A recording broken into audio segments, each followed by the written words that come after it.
Okay အားလုံးပဲမင်္ဂလာပါကျွန်တော်ရဲ့ YouTube channel ကနေပြီးတော့ပြန်လဲကြိုဆိုပါတယ်ဟုတ်ကဲ့ကျွန်တော်ဒီနေ့မြောက်ပြီးခြင်းတဲ့အကြောင်းအရာကတော့ကျွန်တော်တို့ composite construction တွေဖြစ်တဲ့ကျွန်တော်တို့ steel girder နဲ့ slab တွေလောင်းတဲ့နေရာမှာဒါမှမဟုတ် steel decking တွေကိုအသုံးပြုပြီးတော့မှကျွန်တော်တို့ composite slab တွေကိုလောင်းတဲ့အခါမှာပေါ့နော်အဲ့မှာကျွန်တော်တို့အသုံးပြုရတဲ့ကျွန်တော် shear connector နဲ့ပတ်သက်ပြီးတော့မှကျွန်တော်တို့ဘာကြောင့်အသုံးပြုရလဲဒီ shear connector ကိုအသုံးပြုတဲ့နေရာမှာဘာတွေလိုက်နာဆောင်ရွက်ရမလဲဆိုတဲ့ချက်လေးတွေကိုမျှဝေပေးသွားမှာပဲဖြစ်ပါတယ်။ဟုတ်ကဲ့ကျွန်တော်အမြဲမပြတ်တင်ဆက်ပေးနေတဲ့မြို့ကန်အင်ဂျင်နီယာဆိုင်ရာနေပညာဘို့တူသားတွေကိုကြည့်ရှုလေ့လာနိုင်ဖို့ကျွန်တော် YouTube channel လေးကို subscribe လုပ်ထားပေးပါ။ကျွန်တော်တဲ့ဗီဒီယိုတိုင်းကိုသိရှိနိုင်ဖို့အတွက်လည်းဒီနာခေါင်းလောင်းလေးနှိပ်ထားပေးပါ။ဟုတ်ကဲ့ကျွန်တော် shear connector တွေကိုအသုံးပြုရတဲ့ပတ်သက်ပြီးတော့မှကျွန်တော်တစ်ချက်လေ့လာကြည့်အောင်။ပထမဆုံးအနေနဲ့ကျွန်တော် shear connector တွေကိုအသုံးပြုရတဲ့ဒီ composite construction လုပ်ငန်းတွေပေါ့နော်။ဒီ composite construction ဆိုတာဘာလဲပေါ့နော်။ဒီ composite construction ဆိုတာတဲ့ကျွန်တော်တို့အမျိုးအစားမတူညီတဲ့ကျွန်တော်တို့ material တစ်ခုကိုတသားထဲဖြစ်အောင်တည်ဆောက်တဲ့လုပ်ငန်းတွေပေါ့နော်ပြောမယ်ဆိုလို့ရှိရင်ကျွန်တော်တို့ steel နဲ့ wood ပေါ့နော်တစ်သား steel နဲ့တစ်သားကိုကျွန်တော်တသားထဲဖြစ်အောင်တည်ဆောက်တဲ့လုပ်ငန်းတွေကို composite construction လို့ခေါ်တယ်အဲ့လိုပဲကျွန်တော်တို့ concrete နဲ့ steel နဲ့တူညီတဲ့ material တစ်ခုကိုတသားထဲဖြစ်အောင်ဝင်တက်ရောက်တဲ့အခါမှာ unit behavior ဖြစ်သွားအောင်ပေါ့နော်တသားထဲဖြစ်သွားအောင်ကျွန်တော်တို့တည်ဆောက်ရတဲ့လုပ်ငန်းတွေကိုကျွန်တော်တို့ composite construction လို့ခေါ်တယ်ပေါ့နော်။နောက်ဒီမှာကြည့်မယ်ဆိုလို့ရှိရင်ကျွန်တော်တို့ steel beam ပေါ့နော် steel beam ရှိမယ်ပြီးလို့ရှိရင် wood beam ရှိမယ်ပေါ့နော် steel နဲ့တစ်သားအပိုင်းနှစ်ပိုင်းရှိတဲ့ကျွန်တော်တို့ထုတ်တန်းပေါ့နော် beam တစ်ချောင်းရှိမယ်အပေါ်ကနေကျွန်တော်တို့ပီဆိုတဲ့လှုပ်တိတ်ရောက်တယ်ပေါ့ပီဆိုတဲ့လှုပ်ကျွန်တော်တိတ်ရောက်လိုက်တဲ့အခါမှာကျွန်တော်တို့ရဲ့ beam ကကွေးညွန့်သွားတယ်ပေါ့နော်ဒီလိုကွေးညွန့်တဲ့အခါမှာကျွန်တော်တို့ရဲ့ material တစ်ခုက composite မဖြစ်တဲ့အတွက်ကြောင့်အမျိုးအစားမတူညီတဲ့အတွက်ကြောင့်ကွေးညွန့်မှုချင်းမတူဘဲနဲ့ slip ဖြစ်သွားတယ်ပေါ့နော်ချော်ထွက်သွားတယ်ပေါ့အဲ့လိုမျိုးချော်ထွက်ခြင်းမရှိအောင်ကျွန်တော်တို့မတူညီတဲ့ material တစ်ခုကိုပေါင်းစပ်ပြီးတည်ဆောက်တဲ့နေရာမှာကျွန်တော်ဒီ shear connector တွေကိုအသုံးပြုရတာပေါ့နော်ဒီပုံမှာကြည့်မယ်ဆိုလို့ရှိရင်ကျွန်တော်တို့ steel beam ရှိမယ်ပြီးရင်အပေါ်မှာကျွန်တော်တို့ concrete slab ရှိမယ်ပေါ့ကျွန်တော်တို့ steel ဆိုတဲ့ material ရယ် concrete ဆိုတဲ့ material တစ်ခုပေါ့နော်မတူညီတဲ့ material နှစ်ခုကိုပေါင်းစပ်ပြီးအသုံးပြုတယ်အဲ့ဒီပေါ်မှာကျွန်တော်ဝင်တက်ရောက်တဲ့အခါမှာဒီမှာ slip ဖြစ်သွားတယ်ပေါ့နော်အပေါ် concrete beam pushing က slip ဖြစ်သွားတာပေါ့နော်အဲ့လိုမျိုးမဖြစ်အောင်ကျွန်တော်ဒီဘက်ကပုံကြည့်မယ်ဆိုလို့ရှိရင် shear connector တွေကိုထည့်သွင်းအသုံးပြုခြင်းအပြင်ကျွန်တော်တို့ရဲ့ beam ရဲ့ bending ဖြစ်တဲ့ပမာဏက unit ဖြစ်သွားတာပေါ့နော်တသားတည်းဖြစ်သွားတာပေါ့ composite ဖြစ်သွားတာပေါ့ဒါကြောင့်မလို့ကျွန်တော်တို့မတူညီတဲ့ပစ္စည်းနှစ်ခုကိုမတူညီတဲ့ material နှစ်ခုကိုတသားတည်း behavior ဖြစ်သွားအောင်ပေါ့ကျွန်တော်တို့ဒီ shear connector တွေကအသုံးပြုရတယ်ဖြစ်တယ်ပေါ့နော်ပြီးတော့ကျွန်တော်တို့တက်ရောက် connector ပေါ့ကျွန်တော်တို့ connector shear connector အမျိုးအစားအပြင်ကျွန်တော်တို့ဒီဘိုးရအပြင်အမျိုးအစား၄မျိုးရှိပြီပေါ့နော်ဒီမှာကြည့်မယ်ဆိုလို့ရှိရင် number A stuck connector ပေါ့ stuck connector နေပြီးတော့မှထမ်းထားမဲ့ shear stress ကပိုပြီးများဆိုလို့ရှိရင်ကျွန်တော်တို့ angle connector အသုံးပြုတယ်ပေါ့နော်ဒီ angle connector ကိုအသုံးပြုခြင်းအပြင်လည်းကျွန်တော်တို့ရဲ့ခုခံမဲ့ shear stress ကပိုများနေမယ်ဆိုလို့ရှိရင်ကျွန်တော်တို့ channel connector ကိုအသုံးပြုတယ်ဒီ channel connector အသုံးပြုပေးမဲ့လည်းကျွန်တော်တို့ရဲ့ design calculation အရာ shear stress ကိုခံနိုင်တဲ့လုံလောက်မှုမရှိသေးဘူးဆိုလို့ရှိရင်ကျွန်တော် I-shape connector ကျွန်တော်အသုံးပြုရတယ်ပေါ့နော်ဒါပေမဲ့ဒီ connector မျိုးစားတွေကိုကျွန်တော်တို့အကုန်လုံးကြည့်မယ်ဆိုလို့ရှိရင်ဘယ်ပေါ်မှာသွားမှုတည်လဲဆိုတော့ကျွန်တော်တို့ရဲ့ shear stress တိတ်ရောက်လာမဲ့ကျွန်တော်ပြန်ပြီးခုခံမဲ့အားပမာဏ shear stress ပေါ်ပူတည်ပြီးတော့မှကျွန်တော်တို့ရဲ့ shear connector အမျိုးအစားကွဲပြားသွားမယ်ပေါ့နော်ကျွန်တော်တိတ်ရောက်လာတဲ့ shear stress ပေါ်ပူတည်ပြီးတော့မှ shear connector ကိုရွေးချယ်သုံးပြရမှာဖြစ်တယ်ပေါ့နော်ဒီ shear connector အမျိုးအစားတွေထဲမှာကျွန်တော်တို့အများဆုံးအသုံးပြုနေကြတယ်ဒီ set connector နဲ့ပတ်သက်ပြီးတော့မှကျွန်တော်ဆက်လက်ပြီးမျှဝေပေးသွားမှာဖြစ်ပါတယ်ဟုတ်ကဲ့ကျွန်တော် set connector နဲ့ပတ်သက်ပြီးတော့မှကျွန်တော်တို့အရွေအစားအပြင်ကျွန်တော်တို့ stack connector တွေကိုကျွန်တော်တို့12 mm နေပြီးတော့မှ25 mm အချင်းကြားတဲ့ကိုကျွန်တော်ရရှိနိုင်ပါတော့။ပြောမယ်ဆိုလို့ရှိရင်တော့9မိုးကနေပြီးတော့မှတလက်မအထိသူ့ရဲ့ diameter အချင်းရှိတဲ့ stack အမျိုးအစားကိုကျွန်တော်တို့အမျိုးမျိုးရရှိနိုင်တယ်ပေါ့နော်။သူ့ရဲ့အရှည်အပြင်တော့ကျွန်တော်တို့50 mm နေပြီးတော့200 mm ရှိမယ်ပေါ့နော်။လက်မကနေပြီးတော့မှ4လက်မStack connector တွေကိုအသုံးပြုတဲ့ပတ်သက်ပြီးတော့မှကျွန်တော်တို့ AISC Engineering Journal ကနေပြီးတော့မှထုတ်ပြန်ထားတဲ့လိုက်နာဆောင်ရွက်ရမယ့်အချက်လေးတွေကိုမျှဝေပေးသွားပါမယ်။ ဒီမှာကြည့်မယ်ဆိုလို့ရှိရင် number 1ပေါ့နော် number 1 diameter အနေနဲ့ကျွန်တော်တို့အသုံးပြုမဲ့ step connector တွေကအချင်းဘယ်လိုထားမလဲပေါ့နော် so diameter အနေနဲ့ shall not be greater than 2.5 times the thickness of flank နော်ကျွန်တော်တို့အသုံးပြုတဲ့ကျွန်တော်တို့ flank ရဲ့ thickness တဲ့ 2.5 ထက်ပိုပြီးမကြီးသင့်ဘူးလို့သူကခေါ်ပြထားတယ်ပေါ့နော်ပြောချင်တာပါလဲဆိုတော့ flank thickness တဲ့ 2.5 ထက်မများသင့်ဘူးဆိုတဲ့ဒီ step connector ရဲ့ရွယ်အစားနဲ့ပတ်သက်ပြီးတော့မှကျွန်တော်တို့ steel girder တွေမှာကျွန်တော်တို့ shear step ကို waring 2 site တဲ့အခါမှာ wood နဲ့ directly ကျတယ်ပေါ့နော် steel girder ရဲ့ wood နဲ့ directly တသမတ်ထဲကျတဲ့ flank ပေါ်မှာ waring 2 ချင်းမဟုတ်တဲ့အခါမှာပဲအသုံးပြုရမယ်ပေါ့နော်နံပါတ်3အနေနဲ့ကြည့်မယ်ဆို length ပေါ့ကျွန်တော်အသုံးပြုမဲ့ step connector တွေရဲ့အလျားနဲ့ပတ်သက်ပြီးတော့မှသူပေါ်ပြထားတာတော့ minimum of 4 times the step diameter ရဲ့အနည်းဆုံး4ဆရှိရမယ်ပေါ့နော်ကျွန်တော်အသုံးပြုတဲ့ step connector တွေက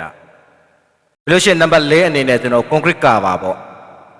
concrete cover အနေနဲ့ကျွန်တော်တို့ minimum of 25 mm ပေါ့နော်အနည်းဆုံးကျွန်တော်တို့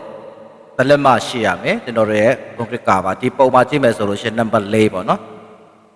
number 4ကျွန်တော်တို့ဒီ shear connector ရဲ့ထိပ်ရနေပြီးတော့မှအပေါ်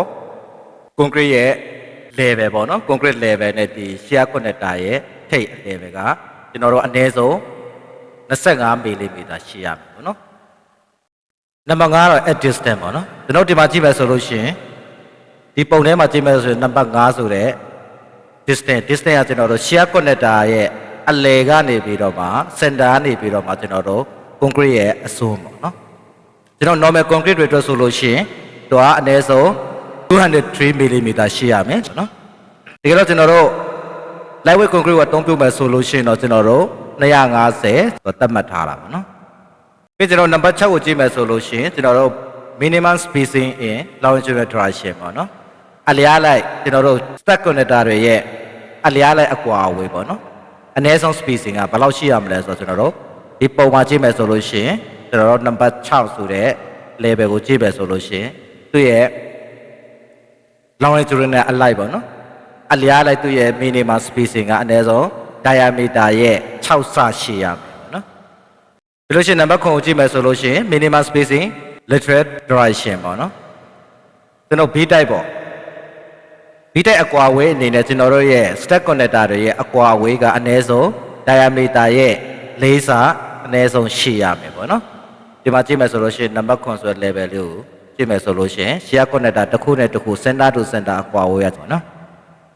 number 10အနေနဲ့ကျွန်တော်တို့ spacing step within the rib ပေါ့နော်ကျွန်တော် steel taking တွေရဲ့ rib အတွင်းကျွန်တော်တို့ရဲ့ step connector တွေရဲ့ spacing က assertion apply ပေါ့နော်လွယ်ကင်ရှိရမယ်and ပြီးတော့ follow ပေါ့နော် 40 in any direction ပေါ့မိဒီဥတည်ချက်နိုင်မဆိုကျွန်တော်တို့ diameter ရဲ့4ဆကိုကျွန်တော်တို့ခွာမယ်ပေါ့နော်တကယ်လို့ဘယ်ချိန်မှလဲဆိုတော့ကျွန်တော်တို့ရဲ့ steel taking တွေရဲ့ rib အတွင်းမှာရှိတဲ့ step connector တွေကတော့ကျွန်တော် steel beam နဲ့ perpendicular ကျွန်တော်တို့တောက်မှန်ကြတဲ့အခါမှာပေါ့နော်ကျွန်တော်တို့ဒီ40ကိုကျွန်တော်တို့မိဒီဥတည်ချက်နိုင်မဆိုကျွန်တော်တို့40ခွာမယ်ပေါ့နော်နံပါတ်9အနေနဲ့ကြည့်မယ်ဆိုလို့ရှိရင် maximum spacing ပေါ့ကျွန်တော်တို့ရဲ့ step connector တွေရဲ့ maximum spacing ကဘယ်လောက်ရှိရမလဲဆိုတော့ကျွန်တော်8 times to the slab thickness ပေါ့နော်ကျွန်တော်တို့ slab thickness ရဲ့8ဆပေါ့နော်ဒါမှမဟုတ်ရင်လည်းကျွန်တော်တို့900 mm ထက်နေရမယ်ပေါ့နော်ကျွန်တော်ဒီမှာပုံမှာကြည့်မယ်ဆိုလို့ရှိရင်ကျွန်တော် steel taking group တစ်ခုနဲ့တစ်ခုမှာရှိတယ်ကျွန်တော်တို့ရဲ့ step connector တွေရဲ့ maximum spacing ကကျွန်တော်တို့ slab thickness ရဲ့8ဆဒါမှမဟုတ်900 mm တဲ့ကျွန်တော်တို့နေရမယ်လို့ပြောတာပေါ့နော်လို့ရှိရင်နံပါတ်10เนี่ยကျွန်တော်တို့ minimum concrete strength ပေါ့ကျွန်တော်ဒီလိုမျိုး composite member တွေကိုကျွန်တော်တည်ဆောက်တဲ့အခါမှာကျွန်တော်တို့အနည်းဆုံးရှိရမယ်ကျွန်တော်တို့ရဲ့ concrete strength ကဘယ်လောက်လဲဆိုတော့ကျွန်တော်တို့ normal အတွက်ကောကျွန်တော်တို့ lightweight concrete တွေအတွက်ကောကျွန်တော်တို့21 megapascal ကျွန်တော်တို့ရှိရမယ်ပေါ့နော်လို့ရှိရင် number 7အနေနဲ့ကျွန်တော် maximum concrete compression strength ပေါ့ကျွန်တော် composite construction လုပ်ငန်းတွေမှာကျွန်တော်တို့ composite member တွေတည်ဆောက်တဲ့အခါမှာကျွန်တော်တို့အများဆုံးရှိရမယ့် concrete ရဲ့ compressive strength ပေါ့နော်အဲ့ဒါဘယ်လောက်လဲဆိုတော့ကျွန်တော်တို့ normal concrete တွေအတွက်ဆိုလို့ရှိရင်ပုံမှန် concrete လုပ်ငန်းတွေအတွက်ဆိုလို့ရှိရင်ကျွန်တော်တို့80 megapascal ဖိအားတန်ခံနိုင်မှုအများဆုံးရှိရမယ်ပြီးလို့ရှိရင်ကျွန်တော် lightweight concrete တွေအတွက်ဆိုလို့ရှိရင်ကျွန်တော်တို့42 megapascal ကို maximum compressive strength ရှိရမယ်နော်နံပါတ်စနစ်အနေနဲ့ကြည့်မယ်ဆိုလို့ရှိရင်တော့ကျွန်တော်တို့ maximum rib height of deck ပေါ့နော်ကျွန်တော်တို့အသုံးပြုတဲ့ decking sheet တွေရဲ့ maximum rib ကကျွန်တော်တို့ဘယ်လောက်ရှိရမလဲဆိုတော့85 mm ပေါ့နော်ကျွန်တော်ဒီမှာပုံမှန်ကြည့်မယ်ဆိုလို့ရှိရင်ဒီမှာကျွန်တော်တို့ steel rib ရဲ့သူ့ရဲ့ maximum height ပေါ့နော်ဒီ maximum height ကကျွန်တော်တို့85 mm ကျွန်တော်တို့3လက်မလောက်အများဆုံးရှိရပါနော်နံပါတ်7အနေနဲ့ကြည့်မယ်ဆိုလို့ရှိရင်ကျွန်တော်တို့ every minimum rib weight of deck ပေါ့နော်ကျွန်တော်အသုံးပြုတဲ့ steel deck ကအနည်းဆုံးကျွန်တော်တို့2လက်မဒါမှမဟုတ်2လက်မထက်ပိုများနေရမယ်ပေါ့နော်နံပါတ်14အနေနဲ့ကြည့်မယ်ဆိုလို့ရှိရင်ကျွန်တော်တို့ step head diameter ပေါ့နော်ကျွန်တော်တို့ step connector တွေရဲ့ခေါင်းပေါ့နော် head ပေါ့အဲ့ဒီသူ့ရဲ့ head ကဘယ်လောက်ရှိရမလဲဆိုတော့ကျွန်တော်တို့ step diameter အပေါင်း12 plus 12.5 mm ကျွန်တော်တို့ step diameter ကိုမှကျွန်တော်တို့12.5 mm ထပ်ပေါင်းတဲ့အရွယ်အစားရှိရမယ်ပေါ့နော်ကျွန်တော်တို့ရဲ့ step connector တွေရဲ့ထိပ်စီးခေါင်းကနံပါတ်15ကိုကြည့်မယ်ဆိုလို့ရှိရင်ကျွန်တော် shear step projection top of steel deck ပေါ့နော်ကျွန်တော်ပုံထဲမှာကြည့်မယ်ဆိုလို့ရှိရင်ကျွန်တော်ဒီမှာ steel deck ရှိမယ်ဒီ steel deck နဲ့ကျွန်တော်တို့ step connector ရဲ့ထိပ်စီးပေါ့နော်ထိပ်ရဲ့အကွာအဝေးကကျွန်တော်တို့38.1 mm ရှိရမယ်ပေါ့နော်နံပါတ်16အနေနဲ့ကြည့်မယ်ဆိုလို့ချင်းကျွန်တော်တို့ slab above steel deck ပေါ့နော် steel deck အပေါ်မှာရှိရမယ်ကျွန်တော်တို့ရဲ့ concrete ရဲ့ do ပေါ့နော် concrete slab ရဲ့ do ပေါ့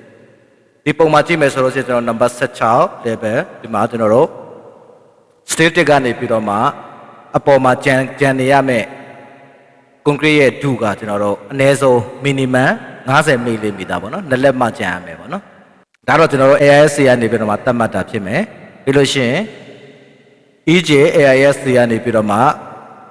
သတ်မှတ်ချက်ဆိုလို့ရှိရင် 62.5 mm အနည်းဆုံးရှိရမယ်ပေါ့နော်နံပါတ်9အနေနဲ့ကြည့်မယ်ဆိုလို့ရှိရင် start head peak ပေါ့နော်ကျွန်တော်တို့ start connector ရဲ့ head ခေါင်းရဲ့အထူကဘယ်လောက်ရှိရမလဲဆိုတော့ကျွန်တော်တို့9.5 mm ဒါမှမဟုတ်12.5 mm အနည်းဆုံးရှိရမယ်ပေါ့နော်ဟုတ်ကဲ့ကျွန်တော်ဒီနေ့မြောက်ပြီးသွားအောင်ကျွန်တော်တို့ composite construction တွေမှာအသုံးပြုတဲ့ကျွန်တော်တို့ shear connector နဲ့ပတ်သက်ပြီးတော့မှကျွန်တော်တို့ဘာကြောင့်အသုံးပြုရလဲဘယ်နေရာမှာအသုံးပြုရလဲဆိုတော့ယူဆချက်ရယ်ပြီးလို့ရှိရင်ကျွန်တော်တို့ shear connector တွေထဲမှာအသုံးများဆုံးဖြစ်တဲ့ step connector နဲ့ပတ်သက်ပြီးတော့မှ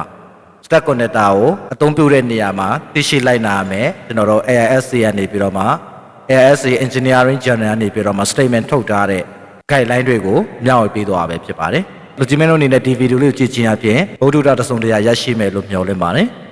ဒီဗီဒီယိုလေးကိုကြိုက်နေတဲ့ဆိုလို့ရှိရင် like and share လုပ်ထားပေးပါကျွန်တော်တင်တဲ့ဗီဒီယိုတွေကိုအမြဲတမ်းကြည့်ရှုလေ့လာနိုင်ဖို့အတွက်ကျွန်တော် YouTube channel လေးကိုလည်း subscribe လုပ်ထားပေးပါဟုတ်ကဲ့နောက်ဗီဒီယိုမှာပြန်လည်ဆုံပါမယ်အားလုံးကိုကျေးဇူးတင်ပါတယ်